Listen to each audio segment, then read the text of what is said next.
I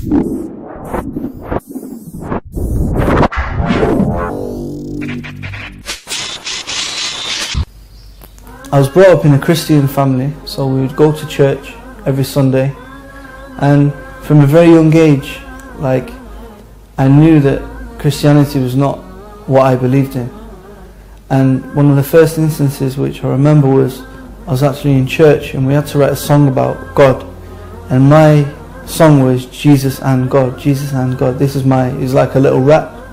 And I remember the pastor came over to me, he grabbed a piece of paper and he scribbled it out and he said, "No, Jesus is God." And it's from this moment, maybe I was about 7 years old, when I realised that Christianity is not for me.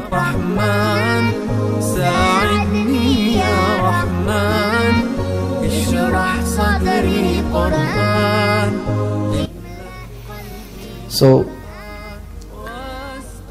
I continued to go to church for many years, because it was the closest thing that I believed in. I always believed in one God. And from the age of about 14 years old, I began to work in like a social club. It was like a working men's type club, for like a lot of the English people would go there to play snooker and things like that. And I actually ended up starting to sing because I wanted to get into singing. I became a jazz singer. So from the age of about 14 onwards, I was actually a professional jazz singer, and I was still going to school.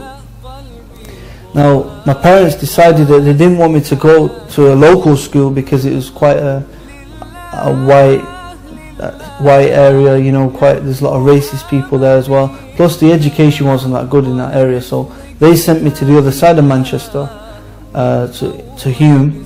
And in this school, it's quite a mixed school. You have people from different backgrounds, a lot of Africans there, a lot of people from the Caribbean, Asian people, different people. So there's a mixture of different nationalities and cultures and religions. So it was a good thing for me to go there. Now, from like the age of 18, and at this point, like, I was contacted by Sway. He's quite a well-known rapper in London. He used to be quite big, and I did a track with him, where we did a mixture of like jazz and hip hop.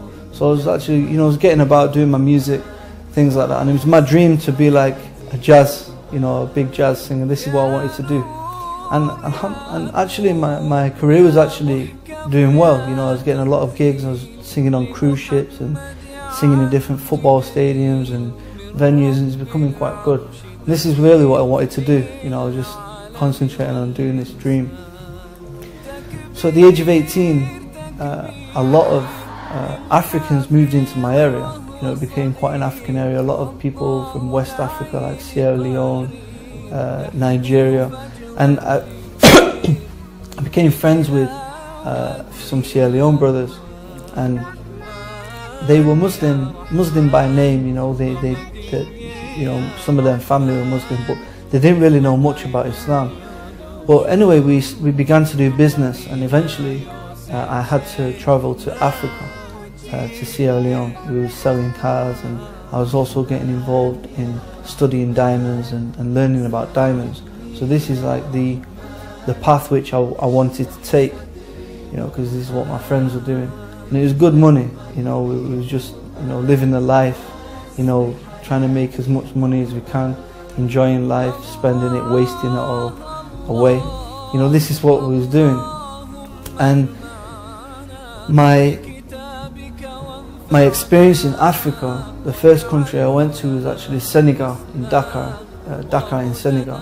And it's over 90% Muslim, and this was the first time I actually heard the call to prayer, the adhan, calling the Muslims to come and pray, Allahu Akbar, Allahu Akbar, and this sound of the actual adhan, it really made me think, what is this?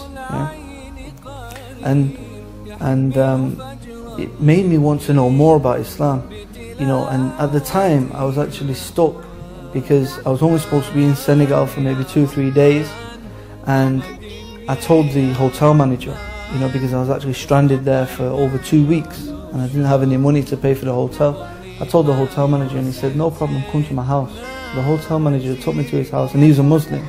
I was a bit scared to go to his house at first because, I just thought Muslims are all terrorists and all the things I'd heard were all bad things. But I had no option. You know, I couldn't phone home because my parents didn't even know I was in Africa. Yeah, so you know, I had to go to his house. I went to his house, and this is where I heard the adhan. And while I was there, his grandmother died. His grandmother passed away, and she was over 100 years old. And he was crying on the bed. And I remember putting my arm around him and saying, look, you know, she'll go to a better place. You know, just trying to comfort him. And he said, I'm not crying because she died. He said, I'm crying because I wanted you to meet her, because I wanted her to make dua for you, that you would be a Muslim. He said, because she's an old woman and Allah will answer her du'as. And this really touched me, because I thought, the guy is not even upset because she died. Yeah, he's in full belief that she's going somewhere better, which I wasn't, you know, trying to comfort him. You know, and it made me want to know more about Islam. You know, so a lot of misconceptions were cleared up there. So this was like the beginning of me looking into Islam, you know, to start to look just for interest, just because I wanted to know what these Muslims believe, because they're nice people.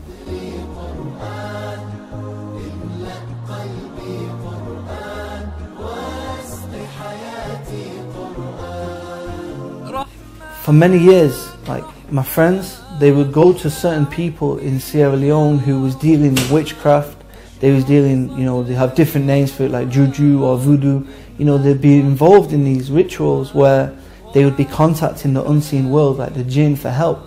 You know, so they ask the jinn to go and do some things for them, you know, whether it's in business or whatever they're doing for protection, you know, and they was getting involved in this. And this became very real to me, you know, I believed that the world of the jinn existed, you know, because the things I'd witnessed in Africa and even in London, when I was staying with my friends in like South London, like, you know, this is happening, that I believed in it, you know. And when I came back to England, I told my Libyan friend, I told him what I'd witnessed in Africa about all this juju and these, you know, these supernatural things happening. And he said, yeah, in Islam we believe in this, but this is illegal, you know, you're not allowed to do this, you're not allowed to communicate with these things, it's illegal in Islam. And he showed me a lecture by Dr. Bilal Phillips, which explained the world of the jinn. And this actually was the beginning of me actually maybe believing that the Quran might be from that God which I believe in. Yeah, because I've always believed in the one God. But from this point, this was when I was actually questioning maybe the Quran is from that God, from the God that I believe in. So I started to look more into the Quran. And finally I began to believe in it, you know, start to believe in Islam, start to look into it. And I started to pray in my own way. You know, I fasted the month of Ramadan in my bedroom at home, yeah. And it wasn't until about 6 months to a year later I went to Egypt, Cairo. I went to see a friend of mine in Cairo, and I went to the first mosque, because I'd never been in a mosque before, because I was quite scared of going in mosques.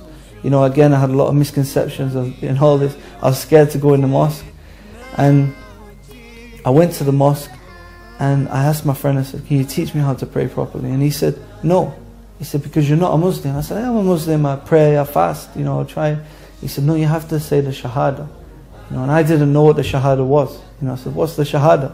He said, this is a declaration of faith, you know, to declare that there's nothing worthy of worship except Allah and Muhammad, peace be upon him, is the final messenger. So this is when I actually embraced Islam, you know, officially.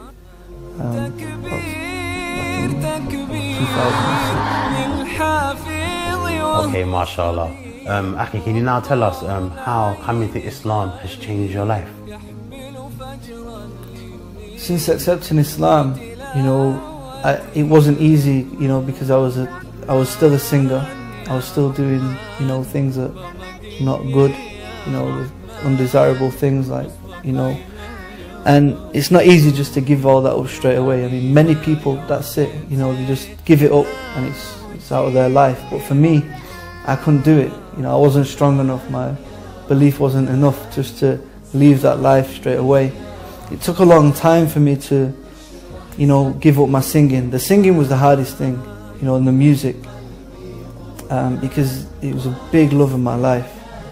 But eventually, you know, I just stopped singing certain songs, stopped listening to certain music, and eventually I just found that the circles, the brothers who I was with, the friends I was keeping, you know, eventually I just gave these things up. You know, it wasn't so difficult. A big turning point in my life was that during this period of me actually, when I was, you know, beginning to pray and I actually accepted Islam, over this period of time where I was actually transitioning from a non-Muslim, you know, from a Jahiliyyah actually to accepting Islam, I had a court case going on, you know, for over 2 years. It was a very stressful time for me and my family, you know, and but alhamdulillah, you know, I was accused of something and they all went away. You know, the day the court case was about to take place, you know, it all got cancelled. You know, and I always remember, like, I was coming down the court stairs and my dad said, that was the jinn that protected you. Yeah, and my dad's a non-Muslim and he was actually on this belief, you know, for such a long time because he knew about the world of the jinn and he knew about some of these things. And I said, no, it was Allah. I said it was Allah, it was God what protected me, because at this point, you know, I'd actually left these circles which I was involved in, where you're getting caught up in the wrong things, you know, getting accused of the wrong things, you know, and that's what happens ultimately, whether you're innocent or not. You know, if you've got the wrong company, you're gonna get dragged into these things. You know, so this is the importance of Islam, where, you know, you are who your friends are. You know, so for me, you know, over this transition period, I just backed off from certain friends, you know, and started to spend more time in the mosque. You know, especially like Ramadan. You know, we had Ramadan. You know, spending time with the brothers, spending a lot of time just learning. You know, YouTube helped, you know, there's a lot of lectures and things on there, but it's about just taking time away. You know, you have to distance yourself from certain people and actually move on with your life, you know, but it takes time. It wasn't easy when I first became a Muslim. You know, my parents, they didn't like it, they was worried, you know, they just thought I was becoming a terrorist, but now they acknowledge that I've become a better person. You know, I've seen them been asked many times about me, and they said that I'm definitely a better person now than I was.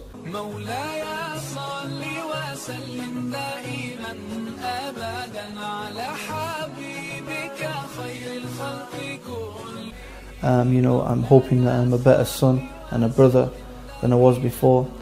But I mean, I've become more involved in the community by, you know, telling people about Islam.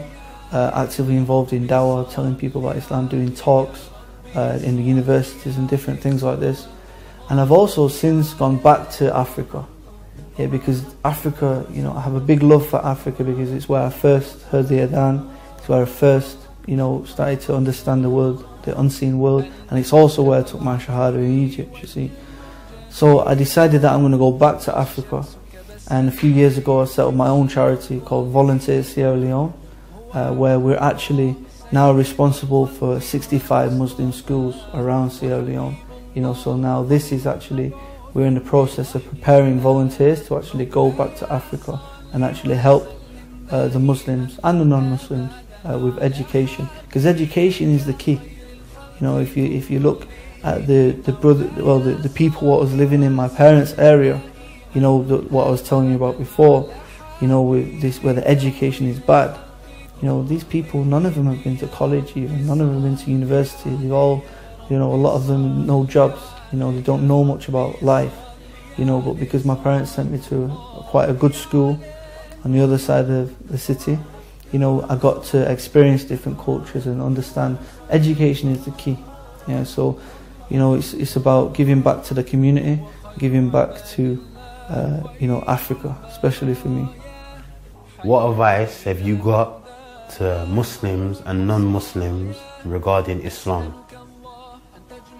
The advice that I'll give to non-Muslims is just open your heart and sincerely look into the religion of Islam. Yeah, you know, read the Quran with an open heart and just see what you think. You know, and if you do believe in a one true God, put your head on the floor when you're alone and ask that God, ask the Creator to guide you to the straight way. Put your head on the floor, submit to God and ask Him, if Islam is true, show me. and this is the advice I give to non-Muslims. For the Muslims, the advice would be that I advise the Muslims to actually study and learn more about Islam, but whatever you do know, you have to pass on. Yeah? If you know non-Muslims, if you know Muslims that are not practicing, you have to advise them to actually come back to Islam. And the other advice is to keep up with your salah. This is very important. If you've got the salah, everything else will come, inshallah. I'd just like to say Jazakallah khair. Thank you for Roadside to Islam, for inviting me on the show. Jazakallah khair. Assalamu alaikum. يا حبيب الله فاكتب لنا نلقاه ندعوك يا رباه مولاي صل وسلم دائما أبدا على حبيبك خير الخلق كلهم مولاي صل وسلم دائما أبدا على حبيبك خير الخلق كلهم يا ربي صل عليه يا ربي صل عليه يا ربي صل عليه صلوات الله عليه مولاي صل وسلم دائما أبدا على حبيبك خير الخلق كلهم مولاي صل وسلم دائما أبدا على حبيبك خير الخلق كلهم يا ربي صل عليه يا ربي صل عليه يا ربي صل عليه صلوات